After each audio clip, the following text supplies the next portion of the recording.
Halo guys, jumpa lagi bersama Mimin. Terima kasih sudah mampir dan mendukung channel kami, sehat selalu buat kalian semua.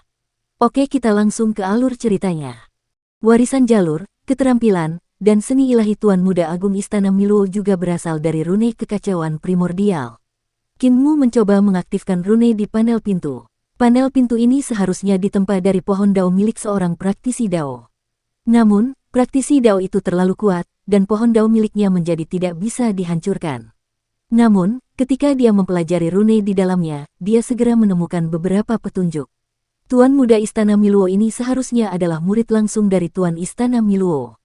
Seni, jalan, dan keterampilan ilahinya mengikuti jalan Tuan Istana Miluo, jadi rune kekacauan primordialnya adalah yang paling murni. Ini dapat dilihat dari tanda rune di panel pintu ini. Karena semua tanda rune di panel pintu ini pada akhirnya adalah satu rune, dan itu adalah rune kekacauan primordial. Simbol kekacauan primordial itu unik. Susunan dan urutan yang berbeda membentuk fungsi yang berbeda. Adapun simbol dasar Tuan Muda kedua, ketiga, dan keempat Istana Miro, selain simbol kekacauan primordial, ada simbol lain yang terbentuk. Ini berarti bahwa mereka bukanlah murid Tuan Istana Miro, tetapi pengikut. Di antara mereka, Tuan Muda kedua adalah yang paling jelas. Jalan yang ditempuh Dewi Sinhole sama sekali berbeda dengan jalan yang ditempuh oleh Master Istana Miro. Dia tidak mengolah dao bunga dan dao buah, dan dia bahkan tidak menyetujui tindakan Master Istana Miro. Tuan Muda tertua kemungkinan besar telah menerima warisan dari Tuan Istana Miluo. Warisannya adalah yang paling murni, tetapi masih mustahil untuk memahami tekniknya dari papan pintu. Qin Mu berpikir keras. Tuan Muda kedua Istana Miluo ditekan, dan Tuan Muda ketiga dan keempat memegang kekuasaan Istana Leluhur, Ibu Kota Jade. Para praktisi dao Istana Miluo mengikuti mereka. Kalau begitu, di manakah Tuan Muda tertua? Secara logika, Tuan Muda tertua seharusnya menjadi penerus Istana Miro, jadi bagaimana Tuan Muda ketiga dan Tuan Muda keempat bisa merebut kekuasaan Istana Miro? Mempelajari papan pintu ini sangat bermanfaat baginya.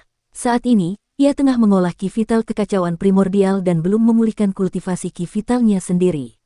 Ada banyak wawasan dari Tuan Muda tertua yang tersembunyi di papan pintu, yang dapat membantunya memahami lebih banyak. Qin Mu berkultivasi dengan tenang. Kedua betisnya yang lemah juga tumbuh perlahan, tetapi dengan kecepatan yang lambat. Pada hari ini, bumi tiba-tiba berguncang dan gunung-gunung berguncang. Langit dunia asal berubah drastis, dan bintang-bintang hancur satu persatu. Bintang-bintang dunia asal dibentuk oleh Adipati Surgawi menggunakan harta karun tertinggi Dao Surgawi, dan ketika bintang-bintang hancur, itu jelas merupakan Raja Dewa Leluhur.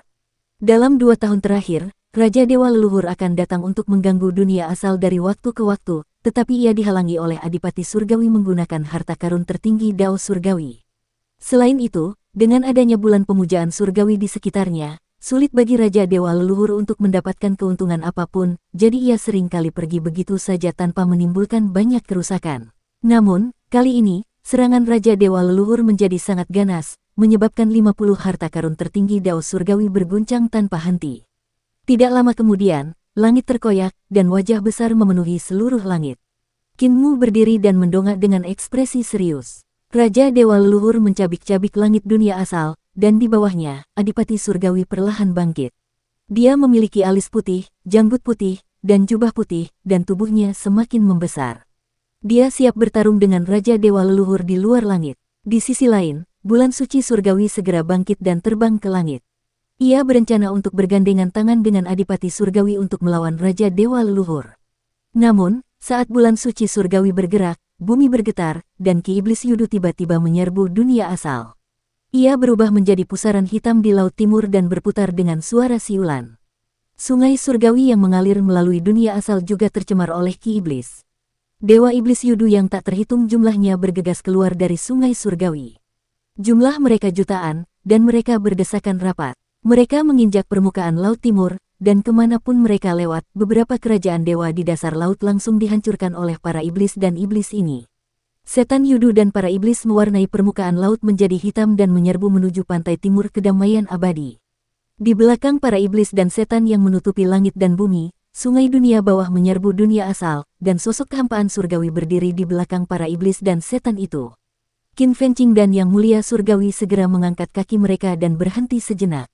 Seluruh dunia asal bergetar hebat, dan Yudu dari dunia asal muncul, menarik semua iblis Yudu dan iblis ke dalam Yudu dari dunia asal, mencegah mereka menyerang dunia orang hidup. Para setan dan iblis yang tengah menyerbu ke arah pantai timur kedamaian abadi menerkam ke pantai, namun tiba-tiba mereka meleset. Geografi Yudu asal dunia sama persis dengan geografi dunia asal. Keduanya merupakan dua ruang yang saling tumpang tindih. Setelah bertahun-tahun berkembang, ada juga banyak hantu dan dewa di Yudu asal dunia. Di antara mereka, Fengdu yang dipimpin oleh Raja Yama adalah pemimpinnya. Ia memimpin pasukan untuk menghadapi pasukan dewa iblis Yudu. Saat para dewa iblis dan monster iblis itu berlari, harta karun besar di pasukan itu terbang satu persatu. Mereka bersiul ke depan, tetapi semuanya adalah gerbang. Ketika gerbang itu mendarat, mereka langsung berdiri tegak. Selama pertempuran Hades, banyak dewa iblis dan monster iblis melarikan diri dari Hades dan melarikan diri ke dunia Yuan dan dunia lainnya. Mereka membangun banyak wilayah hantu di dunia orang hidup, membentuk banyak kekuatan yang tidak sedikit. Tempat di mana gerbang-gerbang ini mendarat adalah lokasi dari wilayah hantu ini.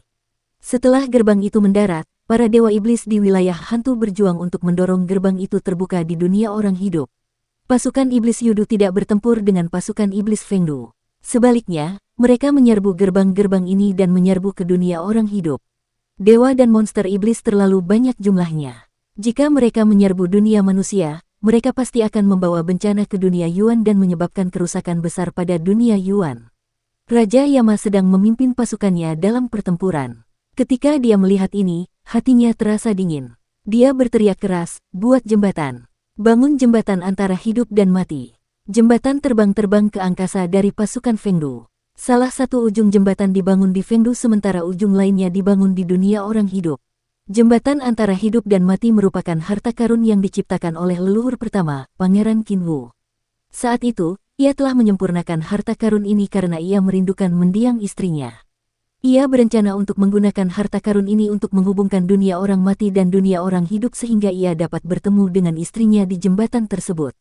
Kemudian, ia begitu putus asa hingga ia meninggalkan tubuh jasmaninya untuk hidup menyendiri di Fengdu. Ia juga khawatir tentang hal-hal di dunia orang hidup, jadi ia sering keluar lagi. Itulah sebabnya ia meninggalkan jembatan antara hidup dan mati di Fengdu, menjadi satu-satunya jembatan yang menghubungkan orang mati dan orang hidup. Ketika Qinwu menjadi kaisar manusia, dia telah membangun jembatan ini. Huling telah mengumpulkan biaya jembatan dan mengumpulkan ember emas pertama. Selama periode reformasi perdamaian abadi, orang-orang perdamaian abadi telah memahami prinsip jembatan antara hidup dan mati dan telah memperbaikinya. Mereka telah menyempurnakan banyak jembatan seperti ini, yang juga dikenal sebagai jembatan antara hidup dan mati. Pada saat ini, jembatan didirikan satu demi satu. Hantu dan dewa Fengdu yang tak terhitung jumlahnya bergegas untuk membunuh jalan mereka dari Fengdu ke dunia asal sebelum hidup dan mati. Di sisi lain, kekosongan surgawi melambaikan sungai dunia bawah dan menyapu dengan suara mendesing. Kemanapun sungai dunia bawah lewat, jembatan antara hidup dan mati runtuh satu demi satu. Para hantu dan dewa Fengdu yang menyeberangi jembatan tersapu menjadi debu dan roh primordial mereka hancur, mereka berubah menjadi pasir hitam. Cambuk panjang sungai Styx menyapu semuanya. Namun, pada saat berikutnya, Qin Fengqing menghalangi di depan Fengdu. Dia meraih cambuk panjang sungai Styx dan melilitkannya di lengannya. Master Langit Su menggoyangkan cambuk panjang itu sekuat tenaga, menyebabkan Qin Fengqing melayang dan jatuh ke arahnya. Tatapannya dingin saat dia mengangkat telapak tangannya dan menyerang ke arah Qin Fengqing.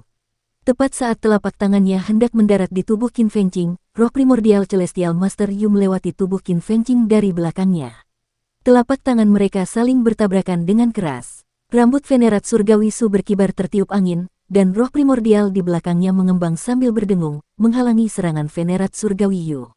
Qinwu berdiri di istana surgawi sungai bergelombang dan melihat pemandangan ini dari jauh. Hatinya bergetar. Ling Yuxiu segera berjalan ke sisinya, dia berkata dengan suara rendah, "Suamiku, secara logika, Raja Dewa Leluhur dan pemuja surgawi Su seharusnya tidak begitu gegabah.